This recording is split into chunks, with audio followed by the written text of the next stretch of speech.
সাম্প্রতিক সময়ে মধ্যপ্রাচ্য জুড়ে চলছে উত্তেজনা, যার প্রভাব পড়েছে 22 গজের ক্রিকেটেও। সুপার 8 থেকে বিদায় হওয়ার পরেও বাড়ি ফিরতে পারছেন না একাধিক দেশের ক্রিকেটাররা। বলা যায় জিম্বাবুয়ের পর এবার সাময়িক সময়ের জন্য ঘরে ফেরা হচ্ছে না ওয়েস্ট ইন্ডিজের ক্রিকেটারদের। অর্থাৎ মাঠের বাইরের রাজনীতিতে কলুষিত হচ্ছে ভদ্রলোকের খেলা ক্রিকেটও। মধ্যপ্রাচ্যের ভূ রাজনৈতিক উত্তেজনার জেরে পশ্চিম এশিয়ার একাধিক দেশের আকাশসীমা বন্ধ হয়ে গিয়েছে। ফলে টি-20 বিশ্বকাপ পরবর্তী ভ্রমণসূচিতে বড় ধরনের জটিলতায় পড়েছে বেশ কয়েকটি দল। সবার আগে এর প্রভাব পড়েছিল জিম্বাবুয়ে দলের উপর। দক্ষিণ আফ্রিকার বিপক্ষে শেষ ম্যাচ খেলার পর পরে দেশে ফেরার কথা থাকলেও নির্ধারিত ফ্লাইটে আর ওঠা হয়নি সিকান্দার রাজাদের। আপাতত ভারতেই অবস্থান করছে দলটি। কবে নাগাদ হারারেতে ফিরতে পারবে তা এখনো জানে না জিম্বাবুয়ের ক্রিকেটাররা। এবার একই পরিস্থিতির শিকার ক্যারিবিয়ান দ্বীপপুঞ্জের খেলোয়াড়রাও। উপসাগরীয় অঞ্চলে সামরিক তৎপরতা থেকে তৈরি হওয়া ঝুঁকির কারণে তাদের ভ্রমণসূচিও পেছাতে হয়েছে। এক বিজ্ঞপ্তিতে ক্রিকেট ওয়েস্ট ইন্ডিজ জানায়, খেলোয়াড় ও সহায়ক স্টাফদের নিরাপত্তা প্রত্যাবর্তন নিশ্চিত করা এখন সর্বোচ্চ অগ্রাধিকার। এজন্য আইসিসি সংশ্লিষ্ট সরকারি সংস্থা এবং বিভিন্ন এয়ারলাইন্সের সঙ্গে সমন্বয় করে বিকল্প ভ্রমণ ব্যবস্থা খোঁজা হচ্ছে। ক্রিকেট ওয়েস্ট ইন্ডিজ আরও জানিয়েছে, দল বর্তমানে ভারতের নিরাপদ অবস্থানে আছে এবং পরিস্থিতির উপর সার্বক্ষণিক নজর রাখা হচ্ছে। ভ্রমণ সংক্রান্ত চূড়ান্ত সিদ্ধান্ত হলে তা আনুষ্ঠানিকভাবে জানানো হবে।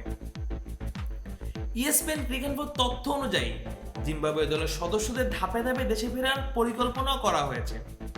দিল্লি থেকে দুবাই হয়ে হারারেতে যাওয়ার জন্য এমিরেটসের ফ্লাইটে টিকিটও কাটা হয়েছিল। তবে দুবাই কেন্দ্রিক রুট অনিশ্চিত হয়ে পড়ায় এখন বিকল্প এয়ারলাইন্স ও সংযুক্ত বিবেচনায় নেওয়া হচ্ছে। দলটির জন্য 4 মার্চ পর্যন্ত দিল্লির হোটেল বুকিং বাড়ানো হয়েছে। জিম্বাবুয়ের কোচও ভ্রমণ পরিকল্পনার স্পষ্ট কোনো অগ্রগতির কথা জানাতে পারেনি।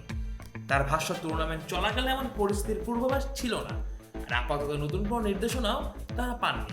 মধ্যপ্রাচ্যের সাম্প্রতিক উত্তেজনার জের ধরে আকাশপথে চলাচলের ব্যাপক বিঘ্ন ঘটেছে। কয়েকটি দেশের আকাশসীমা সাময়িকভাবে বন্ধ হয়ে যাওয়ায় দুবাই সহ গুরুত্বপূর্ণ ট্রানজিট হাবগুলোর কার্যক্রম ব্যাহত হচ্ছে। ফলে একাধিক আন্তর্জাতিক ফ্লাইট বাতিল বা রুট পরিবর্তন করতে বাধ্য হচ্ছে এয়ারলাইন্সগুলো। এই প্রেক্ষাপটে আইসিসি পরিস্থিতি পর্যবেক্ষণে রেখেছে বলে জানানো হয়েছে। তাদের বিবৃতিতে বলা হয়, চলমান সংকট টুর্নামেন্টের ম্যাচ আয়োজনকে সরাসরি প্রভাবিত না করলেও দল ও সংশ্লিষ্ট ব্যক্তিদের দেশে ফেরার পরিকল্পনায় প্রভাব ফেলছে। বিশেষ করে উপসাগরীয় অঞ্চলের বিমানবন্দরগুলো, যেগুলো বহু দলের জন্য প্রধান সংযোগ কেন্দ্র, সেগুলো সীমিত কার্যক্রমের কারণে বিকল্প পথ খোঁজা হচ্ছে। পাশাপাশি চালু করা হচ্ছে বিশেষ ভ্রমণ সহায়তা ডেস্ক। উল্লেখ্য, জিম্বাবুয়ে ও ওয়েস্ট ইন্ডিজ দুই দলই সুপার 8 থেকে বিদায় নিয়েছে। অন্যদিকে পাকিস্তান দল শ্রীলঙ্কান এয়ারলাইন্সের ফ্লাইটে কলম্বো হয়ে লাহোরে ফিরতে সক্ষম হয়েছে। তবে সামগ্রিক পরিস্থিতি স্বাভাবিক না হওয়া পর্যন্ত ভারতে অবস্থানরত দলগুলোর ভ্রমণসূচি নিয়ে অনিশ্চয়তা থেকেই যাচ্ছে। Mujahidul Islam Zahid, on field.